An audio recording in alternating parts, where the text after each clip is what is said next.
En fait, le méthode acting, c'est surtout une façon de préparer un rôle, parce qu'on considère que la représentation n'est que le prolongement du travail de préparation. Pour dire ça autrement, la représentation n'est pas un produit fini avec une forme idéale, mais on est toujours constamment en train de rechercher, explorer, de travailler son personnage. Et pour y arriver, il faut savoir 1. Se relaxer. Ça, vous l'avez sûrement remarqué quand vous avez vu du jeu un petit peu amateur. C'est-à-dire que ça va souvent se traduire par une respiration qui n'est pas contrôlée, tout le corps va être en tension, et on va souvent un peu trop forcer sur sa voix par exemple. Écoute, il essaie de survivre, ok? Calme-nous! Justement, il le fait un peu trop bien.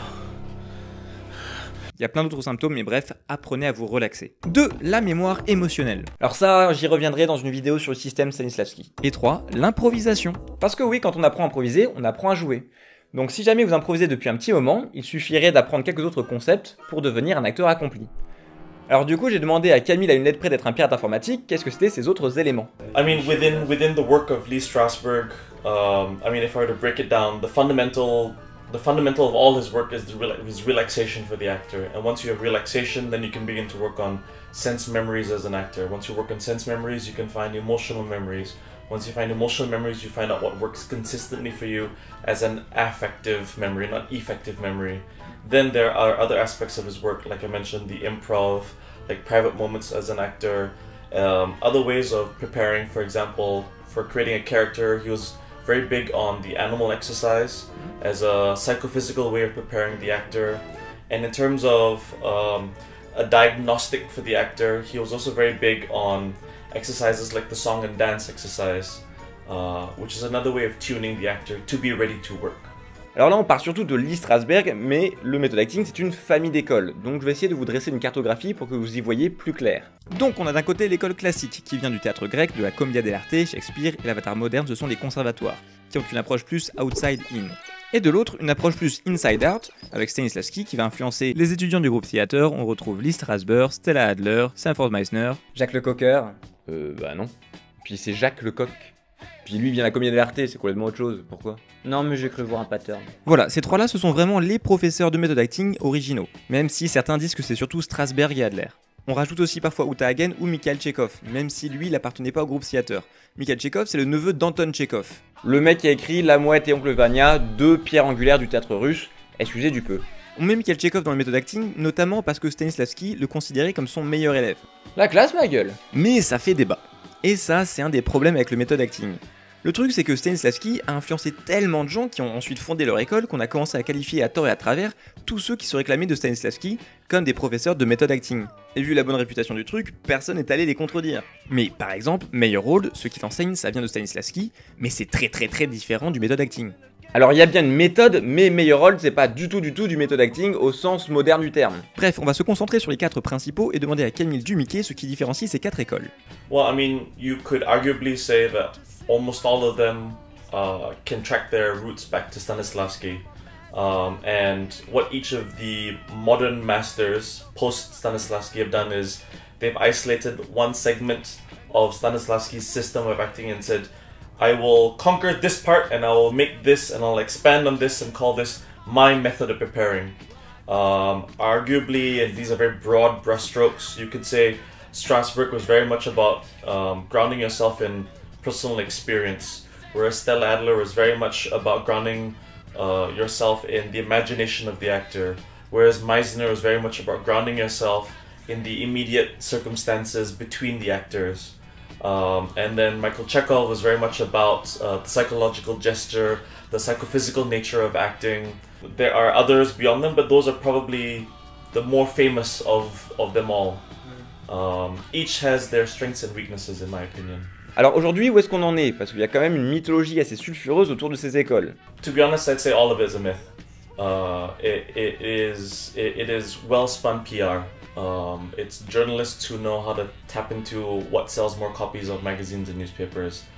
All the different methods essentially lead to telling the same thing, being as truthful as you can under imaginary circumstances, period. How you do it, where you do it, why you do it is entirely up to you and your business and no one else's business. As long as it produces the results, that's all that really matters.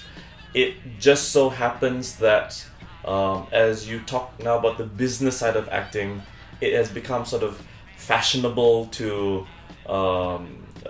be more gritty in your approach. Does that necessarily mean that you are a better actor? No, I don't think so. Case in point, I think last year or 2 years ago when DiCaprio won for The Revenant, I don't think it's his best work, but is he being rewarded for a long career? Yes. Is he being rewarded because he ate like a liver of a whatever it is, a horse or a cow or something? I suppose that's really gritty acting. Is that necessarily the sign of a good actor? I don't think so. It's just the fact that he ate liver. Good for him. I think he's a better actor than that. If you ask me, I think where method acting gets its fame is for the fact that it asks of the actor to be more intensive with their preparation, but it does not require an actor to have to hurt themselves, hurt other people, or be an asshole, which is often mixed in with what method acting is about, and it's not about that.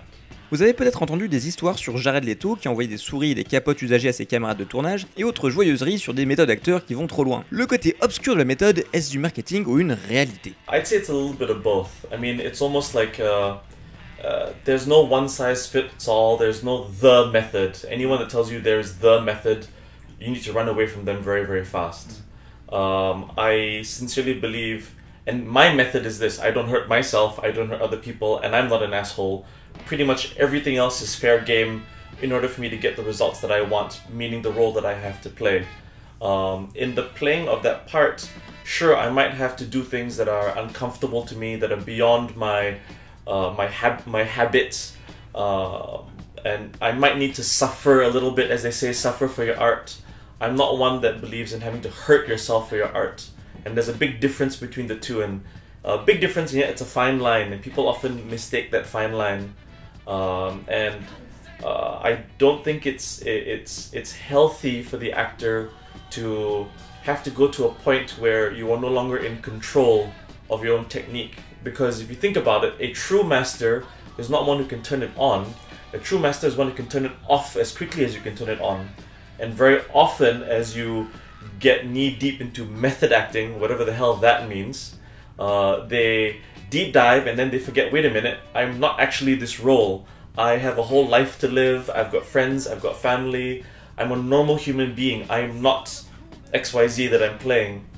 And that's where the work gets dangerous, that's where the work gets a bad reputation.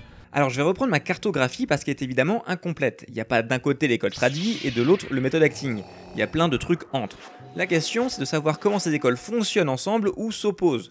Donc qu'en est-il, monsieur Chocolat en Verlan?